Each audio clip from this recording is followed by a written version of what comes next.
हरे कृष्णा माता जी। दंडवत प्रणाम। कृष्ण माता जी दंडवत प्रणाम। हरे कृष्णा, सबको दंडवत प्रणाम। प्रेयर्स। ओम नमो भगवते वासुदेवाय। ओम ओम नमो नमो भगवते वासुदेवाय। ओम नमो भगवते वासुदेवाय। नारायणं नमस्कृत्य नरं चैव नरोत्तमं देवी सरस्वतीं व्यासं ततो जयमुदीरयेत्। नष्टप्रायेषु भद्रेषु नित्यं भागवत सेवया भगवदुत्तमं श्लोके भक्तिर्भवति नौष्टिकी। कृष्णाय वासुदेवाय देवकीनन्दनाय च नन्दगोपकुमाराय गोविन्दाय नमो नमः। गोविन्दाय नमो नमः। गोविन्दाय नमो नमः। Hare Krishna. Thank you for the prayers. Hare Krishna, आप सबको दंडवत प्रणाम। हम 15th चैप्टर कंटिन्यू करेंगे और यहाँ पे अर्जुन महाराज युधिष्ठिर से बात कर रहे हैं और वो अपनी एग्जाम्पल्स बता रहे हैं जहां जहां पे भगवान ने उनकी हेल्प करी थी और कैसे अब जब भगवान की लीला समाप्त हो गई है तो कैसे वो सारे एग्जाम्पल्स वो याद कर रहे हैं और एक्सेप्ट करने की कोशिश कर रहे हैं कि कैसे अब भगवान उनके बीच में नहीं है। तो हम 12th वर्स पे से हम वहां से स्टार्ट करेंगे। यत् तेजसाथ भगवान युधि शूलपाणिर विस्मापिता सगिरिजो अस्त्रम अदान निजम में अन्येपि चाहम अमुनैव कलेवरेण प्राप्तो महेन्द्रा भवने महद आसनर्घम। हरे कृष्ण। दंडवत प्रणाम माता जी। ये उन्हीं का प्रताप था कि मैं एक युद्ध में शिव तथा उनकी पत्नी पर्वतराज हिमालय की कन्या को आश्चर्यचकित करने में समर्थ हुआ। इस प्रकार वे शिव मुझ पर प्रसन्न हुए और उन्होंने मुझे अपना निजी अस्त्र प्रदान किया। अन्य देवताओं ने भी मुझे अपने अपने अस्त्र भेंट किए और इसके अतिरिक्त मैं इसी वर्तमान शरीर से स्वर्गलोक पहुंच सका जहां मुझे आधे ऊंचे आसन पर बैठने दिया गया। हरे कृष्ण। थैंक यू माता जी। तो यहाँ पे वो बता रहे हैं एक्चुअली महाभारत में एक सेक्शन आता है जब जो पांडव होते हैं उनको जब वो वनवास में चले जाते हैं तो एक समय पे ऐसा होता है कि ये डिसाइड होता है कि अर्जुन जो हैं वो अब इंद्रलोक की तरफ जाएंगे और वहां पे जितने भी देवता हैं उनके जो सबसे प्रमुख अस्त्र हैं उनको एकत्रित करेंगे और लेकर आएंगे और क्योंकि वो जितने भी अस्त्र हैं वो बाद में कुरुक्षेत्र युद्ध में इस्तेमाल किए जाएंगे। उनके बहुत सारे जो कौरवों में जो बहुत सारे योद्धा हैं उनको परास्त करने के लिए। तो जब शुरू शुरू में जब अर्जुन प्रस्थान करते हैं इंद्रलोक जाने के लिए तो वो हिमालय की तरफ जाते हैं और वहां तपस्या करते हैं कि उनको गाइडेंस मिल सके कि वो कैसे इंद्रलोक तक पहुंचेंगे। तो पहले वो तपस्या करते हैं और उस समय वहां इंद्र आते हैं और इंद्र उनसे कहते हैं कि पहले तुम्हें शिव जी से अ, उनका अस्त्र लेना है और उसके बाद तुम अमरावती जो इंद्रलोक है वहां पर आओगे और फिर तुम्हारे आगे की जो अस्त्र हैं और ट्रेनिंग है वो हम करेंगे। तो अर्जुन फिर कुछ दिन बहुत तपस्या करते हैं और उस समय वहां शिव जी आते हैं उमा उनकी पत्नी पार्वती के साथ और एक हंटर होता है जैसे जो एनिमल्स को मारते हैं हंटर कीरट। तो वो उस रूप को लेके आते हैं वहां पे। तो अर्जुन उनको पहचान नहीं पाते कि ये शिव जी हैं। तो वो बहुत युद्ध करते हैं और अर्जुन के पास जो गांडीव धनुष है उससे वो युद्ध करते हैं शिव जी से और वो उनके ऊपर तीर चलाते रहते हैं और जो उनके पास पहले से अस्त्र होते हैं वो भी चलाते हैं। लेकिन शिव जी को कुछ भी नहीं लगता, तीर भी नहीं लगता, कोई अस्त्र भी नहीं लगता। तो बहुत समय तक ये युद्ध चलता रहता है। लेकिन अर्जुन शिव जी को कुछ भी नुकसान नहीं पहुंचा पाते। तो उस समय क्या होता है कि ये युद्ध चलता रहता है और अर्जुन को समझ में नहीं आता कि मेरे इतने प्रहार करने के बाद भी इस कीरट को कोई फर्क क्यों नहीं पड़ रहा। तो उसके बाद वो शरणागत हो जाते हैं और कहते हैं कि वो समझ जाते हैं कि या तो ये शिव हैं इसीलिए इनके ऊपर कोई असर नहीं हो रहा है मेरे शस्त्रों का, या फिर मुझे अब शरणागति दे देनी चाहिए और पूछ लेना चाहिए कि ये कौन है। तो फिर शिव जी उनको, जब वो शरणागत हो जाते हैं तो शिव जी उनको अपने आप बता देते हैं कि मैं कौन हूँ और मेरे साथ कौन है, मेरी पत्नी उमा है। और उस समय शिव जी उनको पशुपात अस्त्र देते हैं, जो कि बहुत ही स्ट्रॉन्ग वेपन होता है, जो बाद में कुरुक्षेत्र युद्ध में यूज किया जाता है। ये युद्ध शिव जी और अर्जुन के बीच में इसलिए नहीं होता कि कौन ज्यादा स्ट्रॉन्ग है, किसने किसको हरा दिया, इसलिए नहीं होता ये, क्योंकि अर्जुन को ये बहुत महान शस्त्र मिलने वाला होता है शिव जी से। तो शिव जी उनकी पेशेंस, उनका कैरेक्टर, उनकी तपस्या टेस्ट कर रहे होते हैं उस समय। तो इसीलिए जब अर्जुन बहुत प्रहार करने के बाद, बहुत प्रयास करने के बाद भी नहीं जीतते तो और शरणागत हो जाते हैं, तो शिव जी उनसे प्रसन्न होकर उनको पशुपात अस्त्र दे देते हैं।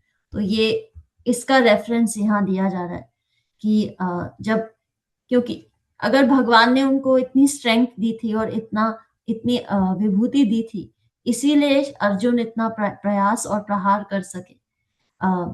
और यहाँ पे लिखा जो तात्पर्य है उसमें ये कहा जाता है कि जो श्री कृष्ण है वो स्वयं भगवान है, और जिसको भगवान शक्ति देते हैं, जिसको भगवान द्वारा विभूति दी जाती है, वो किसी को भी परास्त कर सकता है, किसी भी परीक्षा में वो पास हो सकता है। और इसका ऑपोजिट क्या है कि अगर कोई देवी देवता किसी व्यक्ति को बहुत विभूति देता है, तो ये जरूरी नहीं है कि वो विभूति श्री कृष्ण को प्रसन्न कर सके। जैसे कि रावण, वो शिव जी के बहुत बड़े भक्त थे, लेकिन उनको, उनकी जो भक्ति थी वो तामसिक गुण में थी, और उन्होंने श्री राम को ही उस तपस्या से, श्री राम से ही युद्ध मोल लिया था। तो यहाँ पे जो एग्जाम्पल दिया जा रहा है वो यही है कि क्योंकि श्री कृष्ण अर्जुन को बहुत फेवर करते थे, उनकी बहुत हेल्प करते थे, इसीलिए शिव जी भी उनसे प्रसन्न हो गए। और यहाँ पे ये कहा भी जा रहा है, ये भी कहा जा रहा है कि जो भगवान कृष्ण के भक्त होते हैं उनसे ये एक्सपेक्टेशन होती है कि वो सब देवी देवताओं को रिस्पेक्ट दें, लेकिन इसका ऑपोजिट हमेशा ट्रू नहीं होता। जैसे कि अगर कोई देवी देवता का भक्त है, जरूरी नहीं है कि वो भगवान कृष्ण की रिस्पेक्ट करेगा। तो बेसिकली हमसे ये एक्सपेक्टेशन है कि हम बाकी देवी देवताओं को रिस्पेक्ट दें, लेकिन इसका उल्टा हमेशा सच नहीं होता। और जैसे रावण का एग्जाम्पल हमने पहले लिया था, तो वो यहाँ पे भी अप्लाई हो जाता है कि वो शिव भक्त थे, लेकिन उन्होंने स्वयं भगवान से, श्री रामचंद्र से दुश्मनी मोल ली थी। तो इसीलिए यहाँ बताया जा रहा है कि जो भगवान कृष्ण के भक्त होते हैं और उनकी शरणागति में रहते हैं, तो श्री कृष्ण की जब प्रसन्नता होती है तो पूरी दुनिया की प्रसन्नता हो जाती है। देवी देवताओं को इंक्लूड किया जा रहा है इस एग्जाम्पल में, और देवी देवताओं की भक्ति से कुछ चंद थोड़े बहुत बेनिफिट प्राप्त होते हैं, जो कि कर्म बंधन के साथ जुड़े हुए होते हैं। तो वो एक पॉइंट के बाद खत्म हो जाते हैं वो बेनिफिट, क्योंकि जो देवी देवता है वो भी क्रिएटेड हैं, जैसे हम जीव आत्माएं हैं, वो भी जीव आत्माएं हैं। बस उनकी तपस्या और उन्होंने जो पायस एक्टिविटीज करी हैं, शुभ कर्म करे हैं, उस वजह से वो बहुत हायर पोजीशन पे है। लेकिन उनसे हमें सिर्फ एक समय सीमा के अंदर एक बेनिफिट मिल सकता है। तो यहाँ पे ये बताया जा रहा है। और दूसरी चीज जो यहाँ कही जा रही है कि जब महाभारत एंड होती है तो सब पांडव इंद्रलोक प्रस्थान करते हैं। एक्चुअली में वो इंद्रलोक जाना नहीं चाहते क्योंकि वो हमेशा श्री कृष्ण के साथ रहना चाहते हैं। पर क्योंकि उन्होंने राजसूय यज्ञ किया होता है और युद्ध में कोई चीटिंग नहीं करी होती, तो इसीलिए उस वजह से उनकी जो शुभ कर्म होते हैं वो एकत्रित हो जाते हैं और उनको पहले इंद्रलोक में लेके जाते हैं। और वो एक्चुअली में अपनी जिस बॉडी में वो धरती पे थे वो उसी बॉडी में इंद्रलोक जाते हैं। जनरली कोई कॉमन मैन होता है वो अपनी सेम बॉडी में नहीं जाता। लेकिन पांडव जो थे वो इतने उनका कैरेक्टर इतना स्ट्रांग था क्योंकि वो भगवान कृष्ण के भक्त हैं कि उनको सेम बॉडी में इंद्रलोक ले जाया गया। और यहाँ पे ये भी कहा जा रहा है कि अर्जुन को इसीलिए वहां जाने दिया क्योंकि पहली बात तो वो कृष्ण कृपा थी उनके ऊपर, और दूसरी बात जो मॉडर्न साइंटिस्ट्स हैं जो ये एफर्ट्स करते हैं कि वो किसी दूसरे प्लैनेट पे चले जाएंगे या दूसरे प्लैनेट पे दुनिया बसा लेंगे, तो वैसा नहीं हो सकता क्योंकि ऐसे किसी भी सुपीरियर हायर प्लैनेट पे जाने के लिए तपस्या और बहुत सैक्रिफाइस लगता है, जो कि अर्जुन जैसे व्यक्ति के जीवन में बहुत था। लेकिन ऑर्डिनरी जो आम आदमी होता है वो ऐसे बिना सैक्रिफाइस किए बिना तपस्या किए किसी दूसरे प्लैनेट पे नहीं जा सकता। चाहे हम कितने प्रयास कर लें, दूसरे अंतरिक्ष में जाके बहुत सारे एक्सपेरिमेंट कर लें, लेकिन हम वहां नहीं पहुंच सकते। अंतरिक्ष में जाने का सिर्फ तब फायदा होता है जब हम धरती पे एक प्रॉब्लम से जूझ रहे हों। कहने का मतलब है कि जब हम किसी प्रॉब्लम में बहुत गहरे तरीके से डूब गए हों और हमें नहीं समझ में आ रहा हो और हमें ऐसे लगे कि कोई भी ये जो प्रॉब्लम है ये हमारे ऊपर हावी हो रही है, तो उस समय एक क्षण के लिए हमें ये प्रयास करना चाहिए कि हम ऐसा समझें कि हम अपने आप को अंतरिक्ष में से देख रहे हैं। जो बहुत सारे जो स्पेस स्टेशन ऊपर बने हैं अंतरिक्ष में वो करीब 500 किलोमीटर ऊपर है धरती से। तो ऐसे कहा जाता है कि जब इतनी ऊंचाई से धरती को देखा जाता है तो कोई बाउंड्रीज या कोई बॉर्डर्स नहीं होते, सिर्फ एक एक प्लैनेट नजर आता है और सब ऐसे लगता है कि सब जो ये 8 बिलियन हमारी आबादी है इस धरती की, वो ऐसे प्रतीत होती है जैसे एक बहुत बड़ा शिप है जिसमें हम सब ट्रैवल कर रहे हैं। उस कुछ क्षणों के लिए, कुछ समय सीमा के लिए हम ट्रैवल कर रहे हैं और सब एकत्रित, सब सब किसी में कोई भेद नहीं नजर आता। जितने भी युद्ध हैं जो धरती पे हो रहे हैं, जो भी प्रॉब्लम्स जिनसे हम ग्रस्त हैं, जिन जो हमारे ऊपर हावी हो जाती है, उस समय हमें एक बार ये सोचना चाहिए कि अगर हम अपने आप को इतनी ऊंचाई से धरती को देख रहे होते और अपने आप को देख रहे होते और हमारी प्रॉब्लम को देख रहे होते, तो क्या वो उतनी हावी हो रही होती हमारे ऊपर जितनी अभी हो रही है? तो अंतरिक्ष का उस केस में हम एग्जाम्पल ले सकते हैं। पर अगर हम ये सोचें कि हम अंतरिक्ष में जाके किसी प्लैनेट पे जाके हम दुनिया बसा लेंगे, तो वो पॉसिबल नहीं है।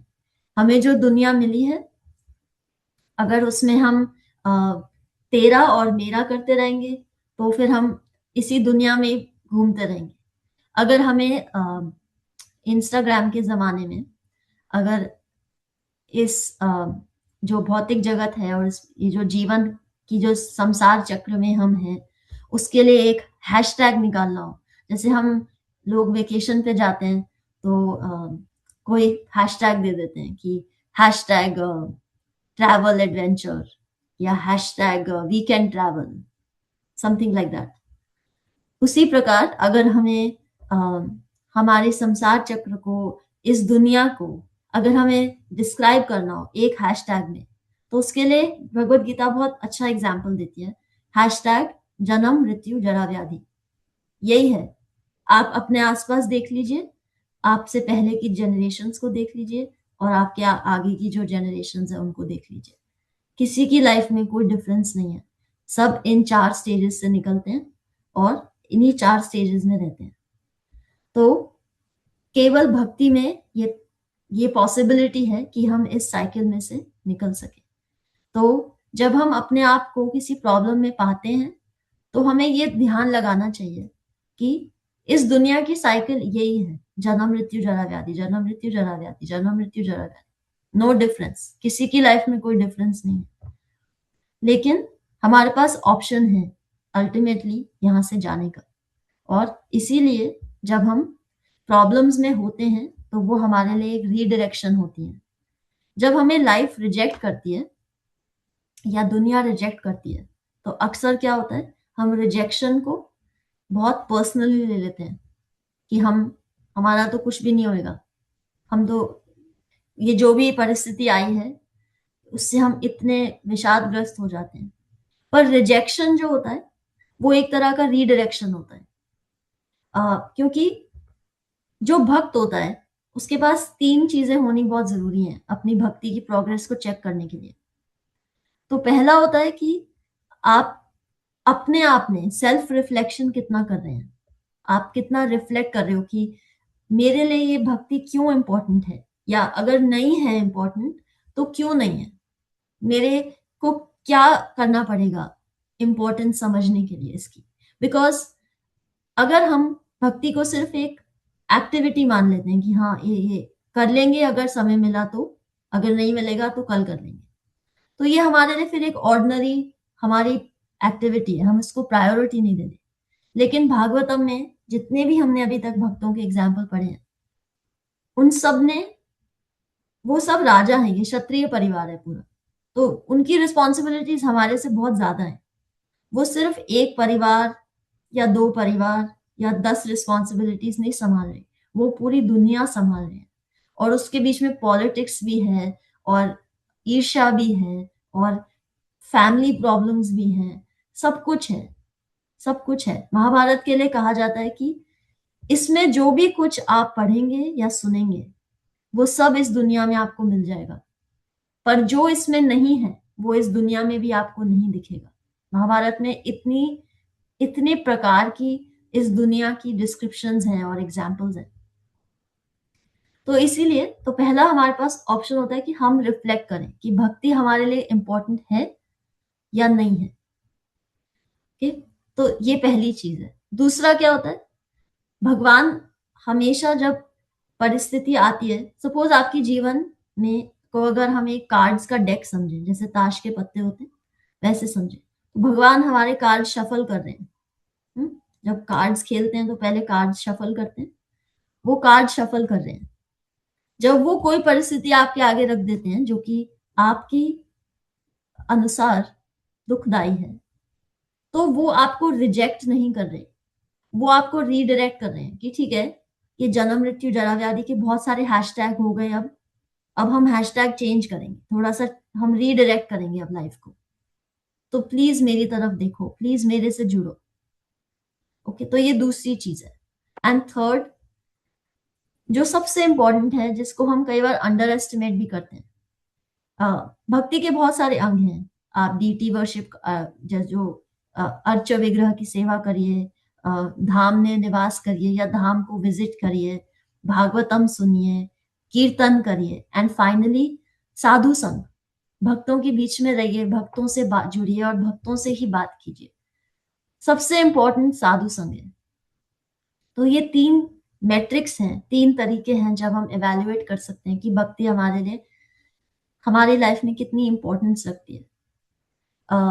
क्योंकि अब जैसे हम नेक्स्ट चैप्टर में पढ़ेंगे परीक्षित महाराज के बारे में। परीक्षित महाराज पूरी लाइफ भर कृष्ण के भक्त थे, वो राजा भी थे, वो अपनी रिस्पॉन्सिबिलिटीज भी निभा रहे थे और वो भक्त भी थे। जब मीराबाई की कथा हम पढ़ते हैं तब भी यही आता है कि वो उनके जो भाई थे, जो कि राजा थे कुछ समय के लिए, वो भी 2 घंटे कम से कम पूजा करते थे कृष्ण भगवान की, वो भी क्षत्रिय थे।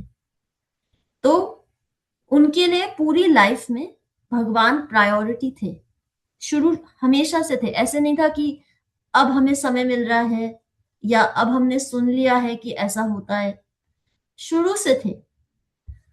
और फाइनली जब उनकी लाइफ में भगवान ने ऐसा पत्ता फेंका, जैसे परीक्षित महाराज की कार्ड शफल हुए, और फाइनली क्या कार्ड आया सामने कि आप 7 दिन में आपकी मृत्यु हो जाएगी। तो उन्होंने उसको रेडीली एक्सेप्ट कर लिया, उसको चैलेंज नहीं किया। ऐसे नहीं कहा कि मैंने तो आपकी इतनी भक्ति करी थी, आपने मुझे अब आप ऐसे करोगे मेरे साथ। नहीं, उनको पता था कि वो इतने भगवान में अब्सॉर्ब थे कि उन्होंने भगवान को चैलेंज नहीं किया, उन्होंने भगवान को एक्सेप्ट किया। ये तभी हो सकता है जब आपने बहुत अभ्यास किया हो। 50 किलो अगर का कुछ आपको अगर उठाना हो तो आप तभी उठा सकते हो जब आपने बहुत सालों तक प्रयास किया हो उठाने का, या आपको आदत हो उठाने की। क्योंकि जब चैलेंज का कार्ड आता है तो वो प्रायर इनविटेशन देख के नहीं आता, वो पहले से परमिशन लेके नहीं आता कि कल आपको ये कार्ड दिया जाएगा। वो बिना बुलाए बिना पूछे इनविटेशन के रूप में आता है।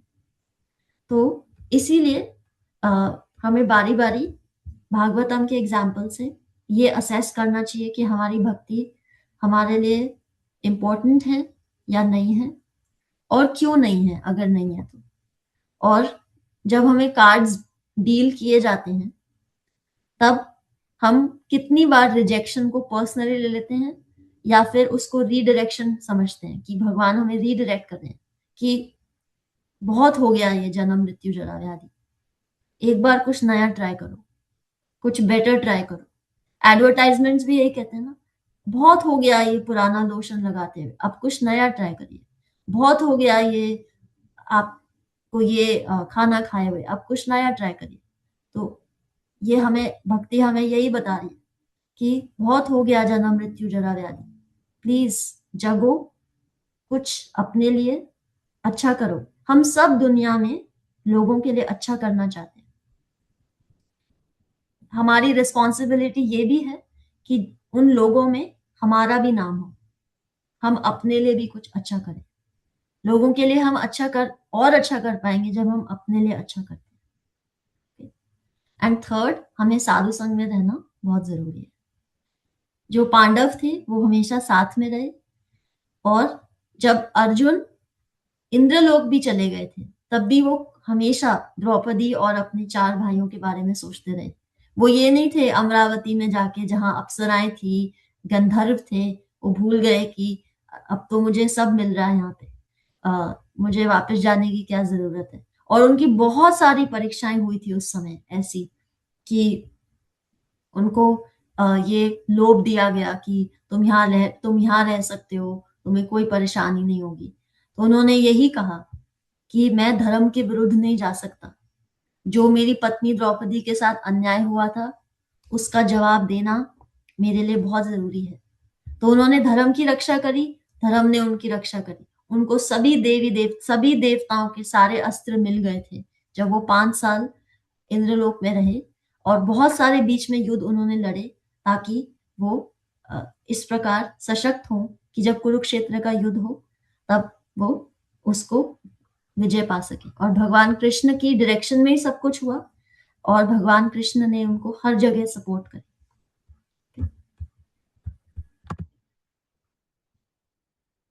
हम नेक्स्ट वर्स पढ़ेंगे 13। तत्रैव मी विहरतो भुजा दंडा युगमम् गांडीवा लक्षणम अराति वधाया देवः सेन्द्राश्रिता यद अनुभावितम अजामिढ़ा तेनाहम अद्य मुषितः पुरुषेण पुनः। जब मैं स्वर्गलोक में अतिथि के रूप में कुछ दिन रुका रहा तो इंद्रदेव सहित स्वर्ग के समस्त देवताओं ने निवात कवच नामक असुर को मारने हेतु गांडीय धनुष धारण करने वाली मेरी भुजाओं का आश्रय लिया था। हे अजीमगढ़ के वंशज राजा, इस समय मैं पूर्ण पुरुषोत्तम भगवान से विहीन हो गया हूँ, जिनके प्रभाव से मैं इतना शक्तिशाली था। हरे कृष्ण। तो जब उसी समय जब अर्जुन जो है जब इंद्रलोक गए थे तो उस समय क्या हुआ था कि एक दानव, एक दानवों की कम्युनिटी थी जिनको निवत कवच कहा जा रहा है, और वो बारी बारी इंद्रलोक को अटैक करते थे और इंद्र उनको परास्त नहीं कर पा रहे थे। और अर्जुन जो है पांडवों में, वो इंद्र के पुत्र हैं, क्योंकि कुंती को ये आशीर्वाद था कि वो किसी देवता से पुत्र प्राप्त कर सकती हैं अगर वो एक मंत्र बोले तो अर्जुन जो है वो इंद्र के पुत्र हैं। तो जब अर्जुन वहां इंद्रलोक में थे तो अर्जुन ने उन्हें एज अ उनके पिता होने के नाते उनसे रिक्वेस्ट करी कि ये जो निवत कवच हैं, जो ये दानव हैं, करीब 30 करोड़ के करीब थे, इनकी बहुत पॉपुलेशन थी और ये बारी बारी इंद्रलोक को अटैक करते थे। तो उन्होंने अर्जुन से रिक्वेस्ट करी कि इनकी जो नगरी है वो पानी के नीचे है, हिरण्यपुरी के नाम से, और इनको कोई देवता परास्त नहीं कर पाया। तो तुम ये कर सकते हो क्योंकि तुम्हें कोई परास्त नहीं कर सकता। तो अर्जुन ने अपने गांडीव धनुष से उनके साथ बहुत दिनों तक युद्ध किया और उनको परास्त किया। और इस प्रकार यहाँ पे जैसे कि श्लोक में कहा जा रहा है कि जो इंद्रलोक के भी जो लोग थे उन्होंने भी अर्जुन का आश्रय लिया था, क्योंकि अर्जुन गांडीव धनुषधारी थे और अर्जुन को महाबाहो कहा जाता है। बहुत स्ट्रॉन्ग आर्म्स थी और उनके पास कृष्ण की बहुत कृपा थी कि वो इतने स्ट्रॉन्ग थे और वो इतने पावरफुल जो दानव कम्युनिटी थी उनको भी हरा पाए। तो इस समय वो यही कह रहे हैं कि देवताओं ने भी अर्जुन का आश्रय लिया कि वो अपने जो दुश्मन है उनको परास्त कर सके। तो भगवान सबसे शक्तिशाली है और जो उनकी कृपा जिस पे हो जाती है, जिस भक्त पे, तो भगवान उसको जितनी विभूति चाहे, जितनी शक्ति चाहे, अनलिमिटेड दे सकते हैं। तो वो ये बता रहे हैं। और अब अर्जुन जैसे आगे बताएंगे कि इस समय जो पावर और स्ट्रेंथ अर्जुन को भगवान ने दी थी अब वो उनके पास नहीं है, क्योंकि अब उनको वो पावर नहीं चाहिए भगवान तक वापस जाने के लिए। तो हम यहाँ पे स्टॉप करेंगे। थैंक यू तारा माता जी। हरे कृष्णा। आप सबको धन्यवाद, प्रणाम। Any questions? Hare Krishna Mataji. I have a question but not related to the topic we discussed today. Can I ask? जी। तो एक्चुअली मेरी किसी से बात चल रही थी about veg and non veg, मतलब जो नॉन वेज फूड खाते हैं। तो मतलब of course every time whenever we talk about such topics कुछ ना कुछ आर्गुमेंट एंटर हो ही जाती है। So then I said that अपने सनातन धर्म में non veg is not shouldn't be eaten, हमें नहीं खाना चाहिए क्योंकि हम 4 रेगुलेटरी प्रिंसिपल्स भी अलाउ नहीं करता है। And I was just talking about whatever I have learned. So then one person argued with me and said ऐसा कुछ नहीं है। फिर है ना, अगर इतना नॉन वेजिटेरियन का वंचित है तो सीता माता ने राम भगवान को हिरण मारने के लिए क्यों भेजा था? So then sometimes you don't have an answer and then you get just shut. So I just want to know कि इसका actual reason मैंने, हालांकि I said that जरूरी थोड़ी है कि उन्होंने उनको मतलब she wanted to eat हिरन तो मार, वो रीजन उसका क्या है वो मुझे भी पता नहीं है। सो थोड़ा सा अगर इसके बारे में पता चले तो। इसके थैंक यू, आपका क्वेश्चन बहुत रेलेवेंट है।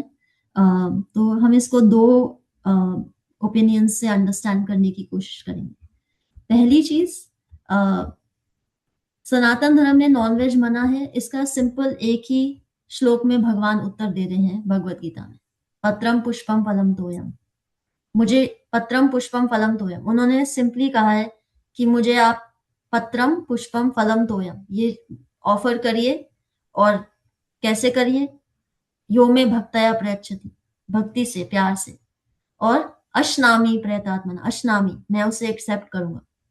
तो अगर प्रभुपाद की एक्सप्लेनेशन यही थी, भगवान ने जो ऑप्शंस दिए हैं जो वो खुद एक्सेप्ट कर रहे हैं, हमें भी वो ही एक्सेप्ट करना चाहिए। यहाँ पे पत्रम पुष्पम फलम तोयम, अगर कोई 5th या 6th चीज होती तो हमारे पास एविडेंस होता कि हाँ ये सब ऑफर किया जा सकता है, पर वो 4 ऑप्शन दे रहे हैं तो हमें भी जब स्वयं ब्रह्मांड के नियंता निर्देशक 4 चीजें एक्सेप्ट कर रहे हैं और उसमें ही भोजन खा रहे हैं, तो फिर हम अगर उन तक पहुंचने के प्रयासरत हैं, तो ये तो बहुत छोटा सैक्रिफाइस है उन तक जाने के लिए, ये तो कुछ भी नहीं है।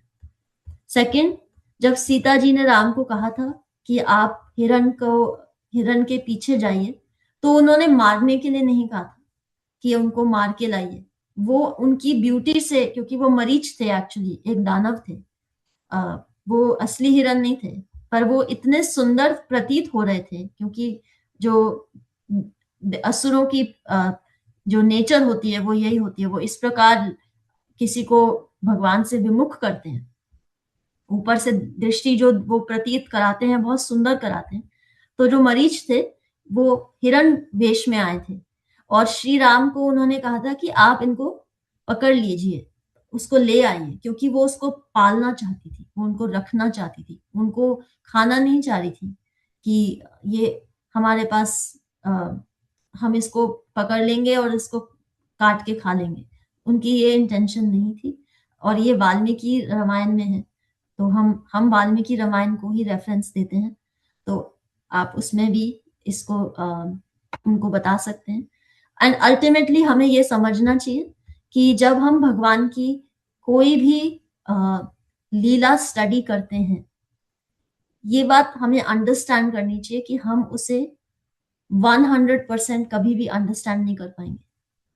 हाँ, मरीच एक दैत्य हैं, असुर हैं, सीता जी को वो बहुत विमोहित कर रहे हैं, श्री राम उनके पीछे जा रहे हैं, तो ये एक लीला चल रही है, क्योंकि अल्टीमेटली इसके बाद जो होना है वो उस चीज के लिए एक रास्ता बना रहे हैं। जैसे अभी हम पढ़ रहे हैं कि महाभारत के किरदार जो है वो स्टेज खाली कर रहे हैं, क्योंकि अब सुखदेव गोस्वामी और महाराज परीक्षित ने आके बैठना है 7 दिन के लिए, उन्होंने कथा बोलनी है सुखदेव गोस्वामी। तो ऑफ कोर्स अब हम ये थोड़ी कह सकते हैं कि जो एथियस्ट होगा, जो नास्तिक है, वो कहेगा हाँ कि भगवान की मृत्यु हो गई या पांडवों की मृत्यु हो गई। वो मृत्यु हो ही नहीं सकती, भगवान अजन्मे हैं, उनकी मृत्यु नहीं हो सकती।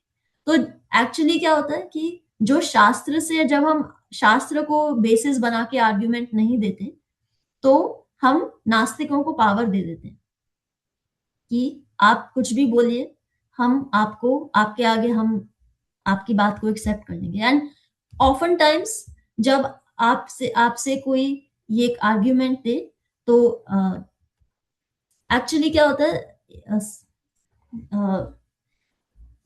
एक साइकोलॉजिकल डिसऑर्डर होता है, जिसमें पेशेंट्स को बहुत अग्रेशन होता है, बहुत गुस्सा आता है।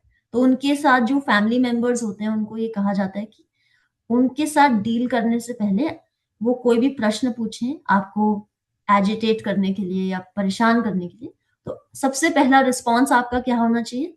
सांस लीजिए और फिर जवाब दीजिए। तो जब हमें ऐसे कोई सवाल पूछता है जो हमारे को डिरेल करें या भक्ति को क्वेश्चन कराएं, तो पहले एक बार सांस लीजिए और सोचिए कि इनका प्रश्न मेरे उत्तर के लायक है या नहीं है, और अगर है तो क्या मैं 10 मिनट, 5 मिनट, 1 दिन, 2 दिन सोच के जवाब दे सकती हूँ? That is more important. तो thank you for bringing up this question. आपके कोई फर्दर क्वेश्चन है या डाउट्स हैं तो प्लीज बताइए। नहीं, थैंक यू माता जी फॉर आंसरिंग दिस। मैंने तो सिर्फ यही रिप्लाई किया था कि हाउ आर यू श्योर कि उन्होंने मतलब सीता माता ने का एक ही पर्पस था टू हैव द हिरन। मैंने यही कहा था कि उनको शायद पेट करना होगा, या उनको उस जमाने में हम घर में सजाते भी थे, which I didn't know. So I said that there can be any other reason. Why do you think it was only this reason? Then I stopped the argument because even I wasn't very sure about it. But thank you very much for clearing that out. Hare Krishna. Thank you, Mati. Thank you. Any other question?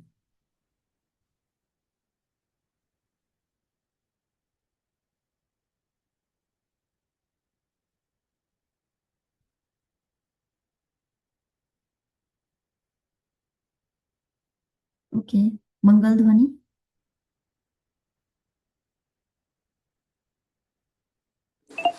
हरे कृष्णा, दंडवत प्रणाम सभी को। मंगल ध्वनि। जय ओम विष्णुपादाय divine grace AC भक्ति वेदांत स्वामी श्री प्रभुपाद जी की जय। श्री भक्ति सिद्धांत सरस्वती ठाकुर गोस्वामी महाराज जी की जय। अनंत कोटि वैष्णव वृंदा की जय। नामाचार्य श्री हरिदास ठाकुर की जय। श्री श्री राधा माधव की जय। श्री पंच तत्व की जय। श्री जगन्नाथ बलदेव सुभद्रा की जय। श्री प्रहलाद नरसिंह भगवान की जय। श्री तुलसी महारानी की जय। श्री पतित पावन गौर निताई की जय। श्री गौर निताई प्रेमानंदे हरि हरि बोल। All glories to assembled devotees Hari Hari बोल। एकत्रित भक्तों की जय हरि हरि बोल। श्री गुरु और गौरंग की जय हरि हरि बोल। श्री प्रभुपाद जी की जय हरि हरि बोल। प्रेम से कहो श्री कृष्ण चैतन्य प्रभु नित्यानंद जय श्री अद्वैत गदाधर शिवसादि गौर भक्त वृंदा की जय। राधा कृष्ण गोप गोपीनाथ राधा कुंड श्यामा कुंड गिरी गोवर्धन ब्रजभूमि वृंदावन धाम की जय। चंद्रोदय मायापुर नवदीप धाम की जय। गंगामयी यमुनामयी की जय। राम सीता लक्ष्मण हनुमान की जय। ट्रांसजेंडरल बुक डिस्ट्रीब्यूशन की जय। महाप्रसादम की जय। हरिनाम संकीर्तन की जय। वांछा कल्पतरुभ्यश्च कृपा सिंधुभ्येव च पतितानां पावनेभ्यो वैष्णवेभ्यो नमो नमः। हरे कृष्णा। दंडवत प्रणाम सभी को। राधा माता जी दंडवत प्रणाम। वैकुंठा माता जी दंडवत प्रणाम। सभी को दंडवत प्रणाम। Hare Krishna. Thank you Krishna. Hare Krishna, Dhanvi Pranam. Thank you so much for all the services which are taking place. आप सभी भक्तजन जो कि मॉर्निंग मंगल में जुड़ते हैं उन सभी को धन्यवाद प्रणाम। Hare Krishna. Let's all join our hands and pray to Krishna and seek His.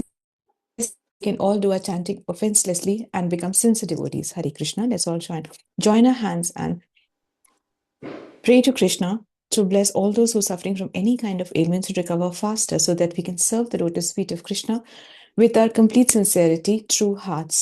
Hare Krishna. Let's all join our hands and pray to Krishna and seek His blessings for the strength that we need for our spiritual growth. Hare Krishna, Krishna Krishna, Hare Hare. Hare Ram, Ram Ram, Hare Hare. Hare Krishna. Then Pram, thank you so much for your presence and your participation. Krishna willingly, we will meet tomorrow.